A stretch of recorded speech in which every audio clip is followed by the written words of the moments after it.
Oh, it's Glenn, right? That's right. Yes, Hey, nice to meet you, Glenn. you as well, mate. Well, Awesome. let's jump straight into it. I'm a massive fan of New Zealand films, particularly sort of subversive ones, I guess. And yours completely subverted my expectations. So congratulations. Thank you. Thank you. Um, I've read that this one is a very personal story to you. What about it is the most relatable? And yeah, can you explain that? Sure. Uproar. The genesis of it came from my when I was at high school in New Zealand, and my memories of being a misfit, and in particular, I suppose desperately wanting to fit in, but also at a time when I remember when the Springbok tour happened in New Zealand, where New Zealand was kind of split in half. There was like a little mini civil war. Mm. So I wanted to make I suppose, a personal film about my memories of finding my place, but to a degree, I suppose, about a boy without really any sense of their voice or self-esteem or who they were. Hmm. And the fact was, at that time, the country, to a degree, was finding its own personality and finding where it fitted in. Hmm. So those two things naturally came together. And then also, the story really was about, I suppose, the idea of finding yourself and actually being comfortable with that. And that to me was the essence of the story, a kind of underdog story, but more than that, a very personal story about you don't have to fit in, Hmm. actually feel okay about yourself. And that was very much the most personal side of what that picture was. And then, and a lot of it came from my recollections of New Zealand, Hmm. growing up in New Zealand then, all of the things that go with that, all of the amusing, crazy, and also the culture of New Zealand. Because if you didn't play rugby when you're at a high school, a boys' high school, you were kind of viewed as, and this is an old term, a poofta. Yeah. From that perspective, I was into making films and painting and stuff, and so I found it very difficult to fit into that until I realized I could run fast. Mm. And then they stuck me on the wing, and then I kind of became part of that culture. But in a way, I was, because my eyesight was so bad. I used to play without my glasses, so I couldn't see anything. Everything was. So my team members used to sometimes shout at me if I got too close to the sideline and stuff like that. So that was quite amusing. I'm sure like so much of what you just explained is going to resonate with a lot of people. Like even if it's one little thing or another or all of it, Yeah. it's really going to hit the spot. And being set in the 80s, I found that this was very much a coming of age comedy, and Mm. yet there's a really, as you alluded to, heavy dramatical component to it, as well as historical and like cultural. Yeah. How did you first approach the tone of the film? Like, did you set out to make it a comedy? Did it evolve into a bit more drama, or was it always going to be a juggling act? I think it was a juggling act because the material was so personal. And also, I think because there's an element to it with Josh finding identity with his own personal culture and his Māoridom, which he didn't really know or understand. And then when he starts to get educated in that, it becomes a profoundly confronting and quite moving experience for him, because he's in a country that's dealing with racism. And so, Hmm. from that perspective, it was like, where do you stand on this as a young Maori boy? And he kind of didn't want to stand on it at all. He wanted to sit on the fence, till eventually realized he actually has to make a choice and Mm. be brave enough to have a voice.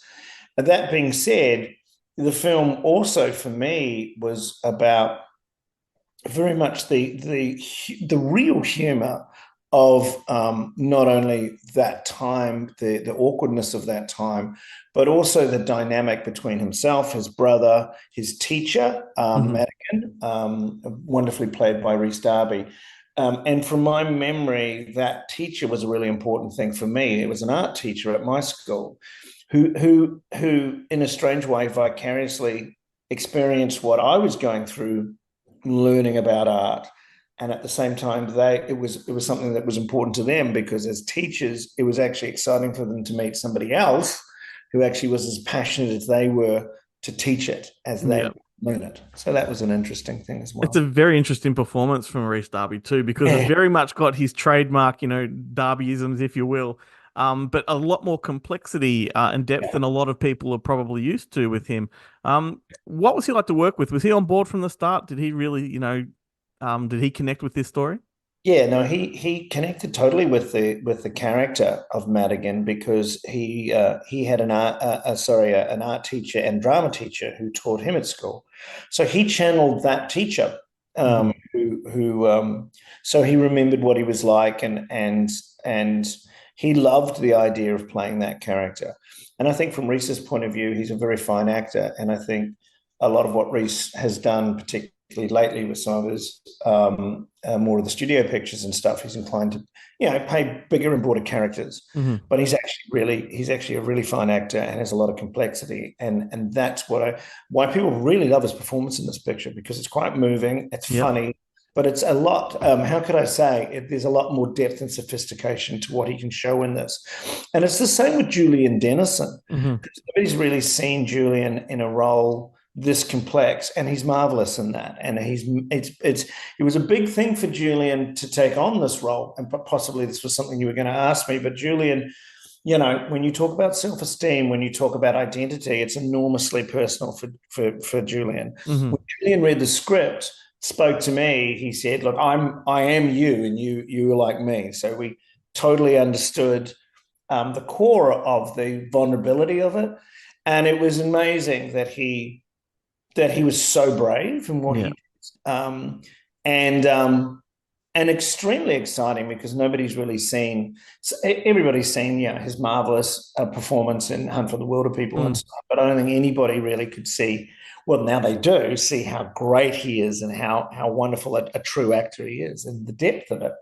And more than that, too, I think there was a lot at stake for him. For instance, he acted with his mother.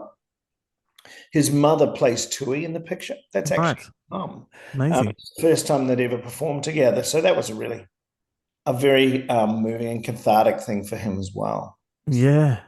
Arguably his best performance like to date, as far as Yeah, I'm yeah, concerned. I really think. and a big step up for him as well. Totally. It's great. Yeah. But as a young chap, like coming into this story, like was did he know of this part of New Zealand's history? Well, his mother, believe it or not, was actually at the Hamilton protest. So the first big protest, his Yeah. mum was there, and his dad was actually trying to watch the rugby. so, so he completely relates to it. And Wow. grew up in a family, and so the first time that he ever saw the script was we sent the script to him, and his mother read it because this was a few years ago when he was younger, and she was passionate about the material because she marched in the protest. And Yeah. then spoke to Julian and said, "Look, you got to do this picture. This is," and inform him why she felt it was of value. And so ever since that moment, um, both Maribel, myself, and Julian, the three of us have all kind of, I suppose, had um, there's a real trust in terms of what we were all wanting to make from the picture together. And so, yeah, it was a great little triangle, which Yeah. it was very important. Some of the most beautiful moments in the picture come from his mum, Mm. what she does. So you can see there's great depth and a lot of power in what she's saying and doing. 100%. Yeah. I found Minnie Driver to be some very inspired and interesting casting. Like, can Yeah. you tell me how she came involved with this project? Well, Minnie came involved when we were looking for Englishwoman Mhm. who was because that was part of our backstory that she'd married an All Black over in Australia and he had tragically died from cancer, and then the two kids. So it was a half Maori, half Pākehā, as they say in New Zealand, which is a white family. Mhm. There was a great complexity of that because also Julian comes from that kind of background too, which is great. Yep. And so we were after somebody who was, and we all knew how fabulous Minnie was, but Minnie also was tough, and we went because to play the role right, she's just trying to keep her family together, keep her kids, alive from that. Hmm. And so there's a great strength in, as a solo mum, doing what she feels she has to do to get through this. And what I love also is she has faults as a mother. She has there's a lot of pain inside of her trying to deal with this. And so that complexity was why we got Minnie to do it. And she's marvelous in the picture. She's so and she's so moving. And it's interesting. There's been a lot of solo mums come up to myself. Also, Sonia Whiteman, who co-wrote the picture. Sonia really worked on a lot of the female drive and aspect of it. And she loved the fact a lot of solo mums came up and said, we don't see this often in pictures.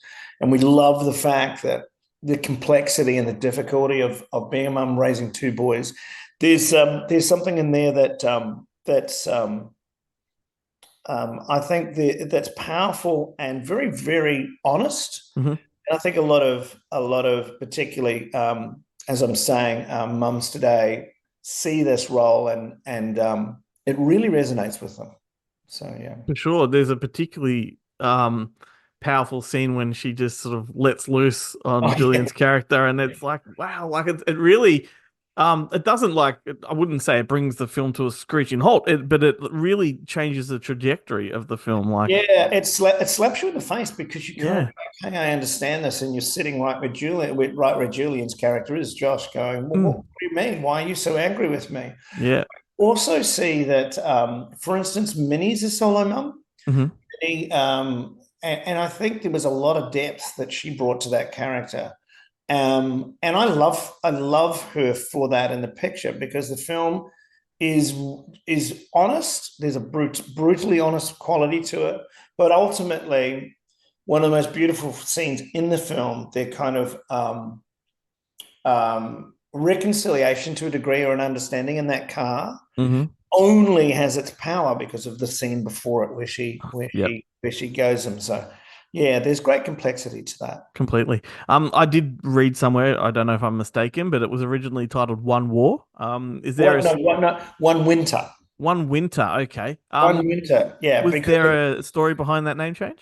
yeah, well, it was the one winter that changed New Zealand, and it was the one winter that I remember for me Mm, that sort of changed me. yep. So we thought it would be it kind of back then, but the issue with the title itself was that one winter, while is interesting, doesn't really give you any insight into Hmm. what the film's about. Sure. And naturally, and Sonia, the writer, came up with the name Uproar, which is kind of perfect for the film because the film is not only there's a sense of uproarious humor to it, but there's an uproar in terms of what's going on culturally in the Hmm. country.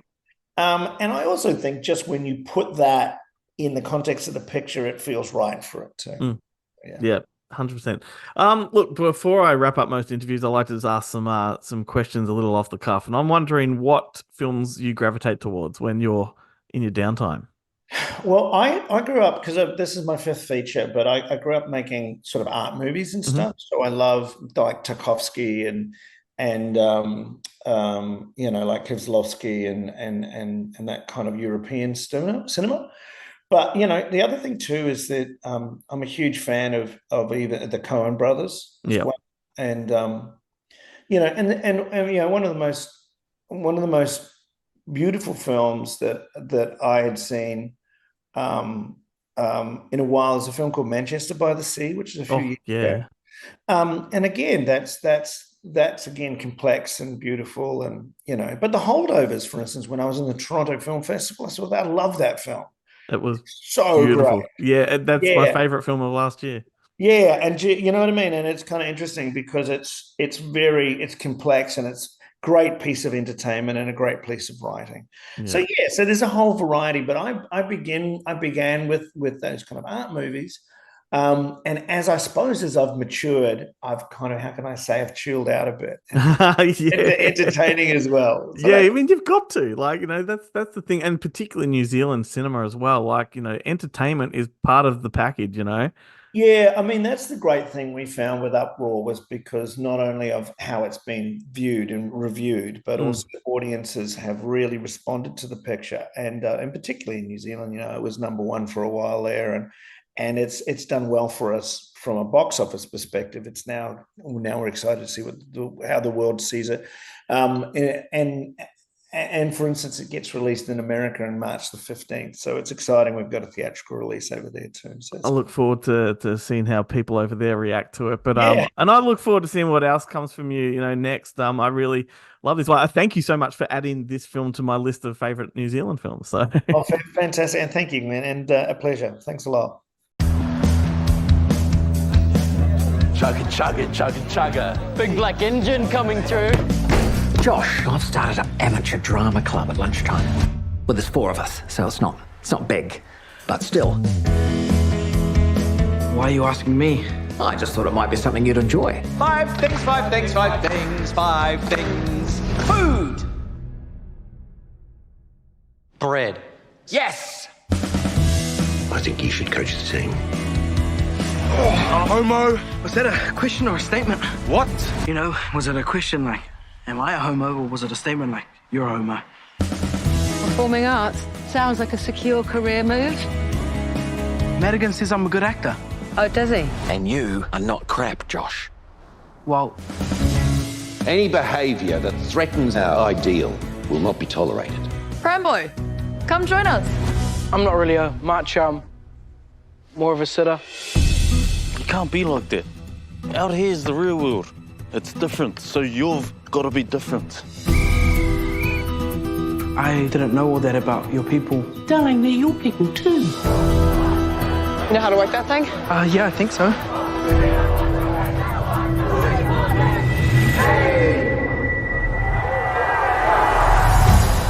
Joshua chose to disobey my instructions. You nearly sabotage everything. We were protesting. They told you you get expelled from school. I hated that school.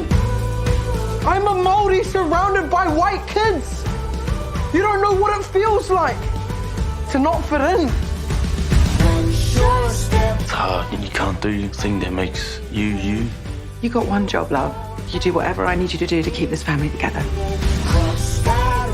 We have the whole world watching us right now and we can't waste this moment. Josh is a really tricky kid to get to know. It's when he's performing that we get the best insight as to who he really is.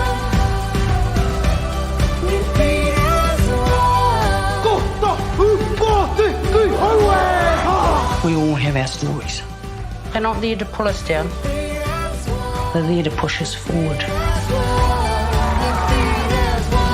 You know this way's faster, right? I think I've ruptured my gluteus maximus. It is impossible to rupture your ass.